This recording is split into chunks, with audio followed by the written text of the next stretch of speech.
Billions of locusts have invaded Kenya, devouring crops and pasture as coronavirus takes hold across the country. And things are getting worse. A second generation is hatching, and the swarms are multiplying by as much as 400 times, spreading far beyond Kenya's borders.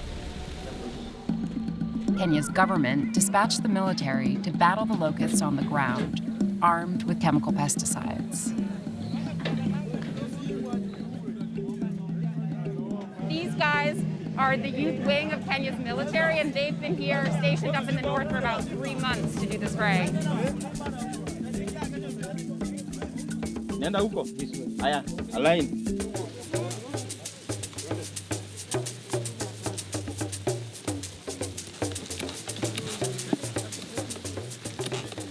The UN's Food and Agricultural Organization says it's short over $100 million needed to control the swarms, a gap that could have catastrophic consequences across East Africa.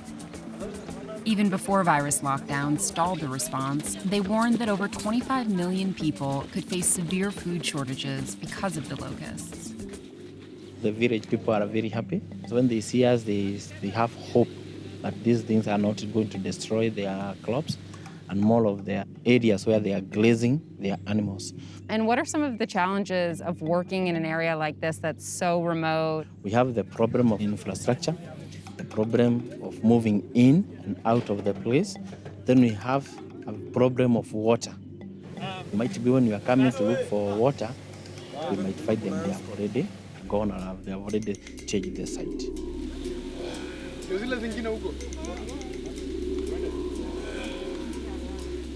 It's hard to tell exactly how effective the on-the-ground spraying is when you see it, because when they spray it, they're just kicking up tons of locusts, and then they sort of just float off in big clouds in the wind.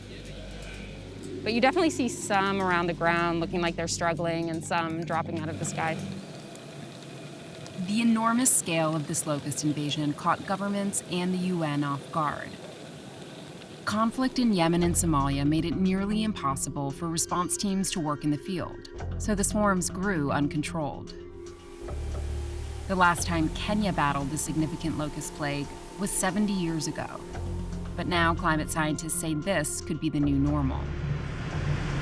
So these are doing all the climate predictions, and you use those. And what you can see is that winds are changing. Previously, for locusts to invade this region, the winds were moving from north to the south direction. After the invasion, the locusts came with the winds all the way to Kenya, a bit to Tanzania, and at that time also all the way to Uganda and South Sudan.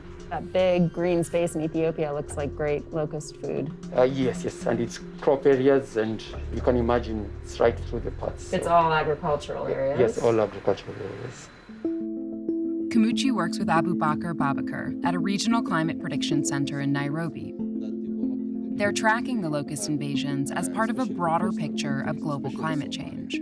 The impact of climate change should not only be seen as a mere small change in the mean state of the climate, but it should be seen as the impact on the extremes, like tropical cyclones that bring rainfall over the desert. So all those dark spots are flooding? Exactly. All those dark spots here, those are water pockets, which is provided the basic environment for the hatching of the desert locust. Warming oceans, massive cyclones, perfect locust breeding ground. Exactly.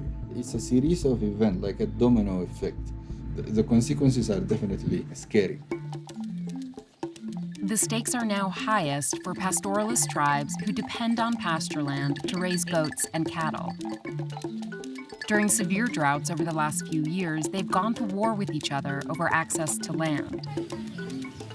Benjamin Galwaha is a member of Kenya's Samburu tribe. Just hearing stories about locusts. Now it came. Even me myself, I was worried. What are these? The kids are also worried. They were hiding inside the house. I was just like beating drums so that they can move away. Do the drums do anything?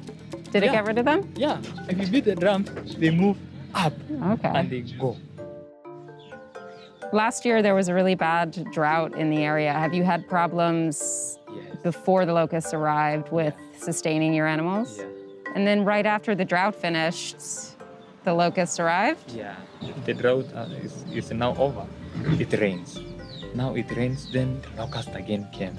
So it's another terrible thing again. It's like you can't get a break. Yeah, a lot of problems. It's no break. Are you worried that a continued locust invasion will increase the intertribal fighting? Yeah, it will increase because if they finished everything, I just go back to moving from one place to another. So that's now when we can fight with other tribes. I'm just praying that will not happen. Gawaha is also now an official locust scout, reporting information about swarm movements back to scientists and response teams. I was trained how to follow the locust and to give out information so that if the spray will be done on air, I will send the coordinates to the center.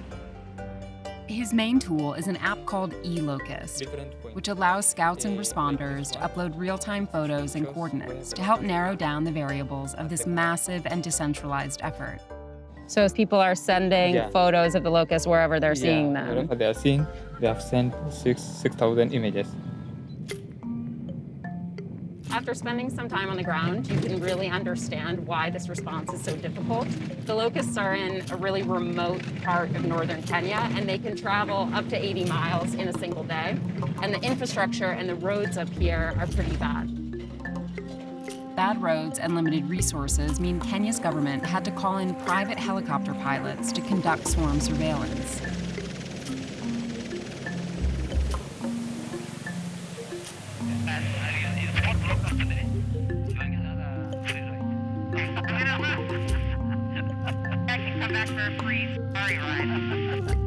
Captain Nipe, part of the same Samburu tribe as Benjamin's, spent 20 years flying for Kenya's military. They sleep really late, they eat a lot, and they breathe like crazy.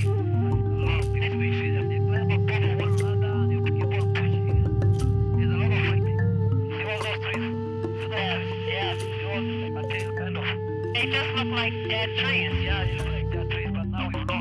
You can see all these are green, then all of a sudden the white change of color of this one. And that's actually the locust in the trees, the locust trees. You can see out there. They are. So how many acres you can guess that is? That probably is 600.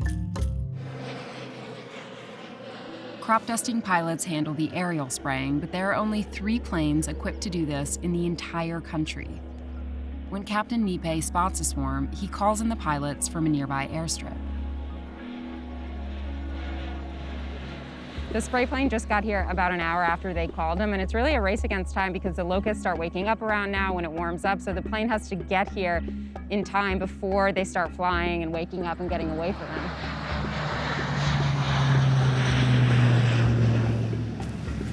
I've never known something like this coming, you know? We can't live with this. Like, you know, this is the kind of food they're eating today. It's probably what 100 cows will eat in years.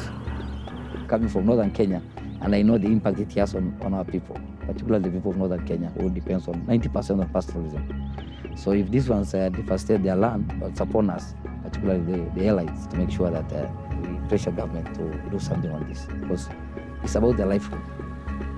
If this pasture is depleted, and this is their fallback during the dry season, then expect more hostilities.